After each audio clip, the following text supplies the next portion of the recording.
நிறைய பேர் கேட்டிருந்தீங்க யார் எவிக்ட்ன்னு சொல்லிட்டு சண்டே எபிசோடில் யார் எவிக்ட்ன்னு சொல்லிட்டு நிறைய பேர் கேட்டிருந்தீங்க. அதை பற்றி டீட்டெயிலாக பார்க்கலாம். அதுக்கு முன்னாடி நம்ம சேனல் ஃபஸ்ட் டைம் இருந்தீங்கன்னா லைக் அண்ட் சப்ஸ்கிரைப் பண்ணிவிட்டு அந்த பெல் ஐக்கானை தட்டி விட்டுங்க. வாங்க வீடியோக்குள்ளே போகலாம்.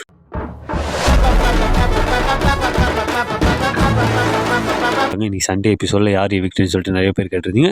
அதை ஃபஸ்ட்டு சொல்கிறேன். யார் எவிக்ட்ன்னு பார்த்தீங்கன்னா, நீங்கள் அன்ஃபேர் எவிக்ஷன் தாங்க. நீங்கள் எக்ஸ்பெக்டே பண்ணியிருக்க மாட்டீங்க இவங்களான்னு சொல்லிட்டு அப்படியாப்பட்ட ஒரு நபரை தான் எவிக்ட் பண்ணுறாங்க. ஏன்னு கேட்டிங்கன்னா, இந்த ஸ்டேஜ் வரக்குள்ளே அந்த அன்ஃபேர் எவிக்ஷன்ன்றது ஒன்று பண்ணியே ஆகணும். ஏன்னா அது எல்லா சீசனுமே நடந்துகிட்டு தான் இருக்குது. இந்த டிக்கெட் டு ஃபினாலுக்கு முன்னாடி வர வாரத்தில் ஒரு அன்ஃபேர் எவிக்ஷன் நடக்கும்.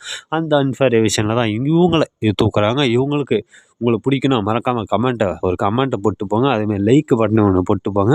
யாருன்னு பார்த்தீங்கன்னா கனி திரு. இவங்க வந்து எலிமினேட்டர் 2 பிக் பாஸ் சீசன் 9 தமிழில் கனின்றவங்க எலிமினேட் ஆகிறாங்க. ஏன்னு கேட்டிங்கன்னா, அதுதாங்க ஃபஸ்ட்டே சொன்ன ரீசன் தான். கனின்றவங்க எலிமினேட்டர் 2 பிக் பாஸ் சீசன். கனி ஃபேன்ஸு மோஸ்ட்டாக நிறைய பேர் இருப்பீங்க. யாருனா இருந்தீங்க லைக் பண்ணி சப்ஸ்கிரைப் பண்ணி அந்த பெல் ஐக்கான் தட்டி ஒரு கமெண்ட்டை மட்டும் போட்டுருப்பாங்க. கனிக்கு நடந்து அன்ஃபேர் எவிக்ஷனா இல்லை ஃபேர் எவிக்ஷனான்னு சொல்லிட்டு ஒரு கமெண்ட்டை மட்டும் போட்டுப்பாங்க. நெக்ஸ்ட் வீடியோ இன்னும் கொஞ்சம் நல்லா வரும். அடுத்து வந்து டிடிஎஃப் வீக் இருக்குது. டிடிஎஃப் வரலாம் இருக்குது. நிறைய பேர் உள்ளே எதுவுமே பண்ணாமல் இருக்காங்க. அவங்களாம் தூக்கி வெளியே போட்டு கொஞ்சம் டிடிஎஃப் நடத்தியிருந்தால் இன்னும் நல்லாயிருக்கும். பரவாயில்ல. டிக்கெட் டு ஃபினாலே அப்டேட்ஸ் எல்லாமே நம்ம சேனலில் டெய்லி வந்துடும். இன்ஸ்டாகிராம் ஐடி ஃபாலோ பண்ணிக்கோங்க. டிக்கெட் டு ஃபினாலே அப்டேட்ஸும் அதேமாரி அடுத்து வந்து கேப்டன்ஷிப் யாருன்னு சொல்லிட்டு அதையும் டீட்டெயிலாக போடுறேன். மறக்காமல் லைக் அண்ட் சப்ஸ்கிரைப் பண்ணி பெல் ஐக்கான் தட்டி விட்டுங்க. Thank you guys. மீண்டும் அடுத்த ஒரு வீடியோவில் சந்திப்போம். Bye signing off BB Arun. Thank you.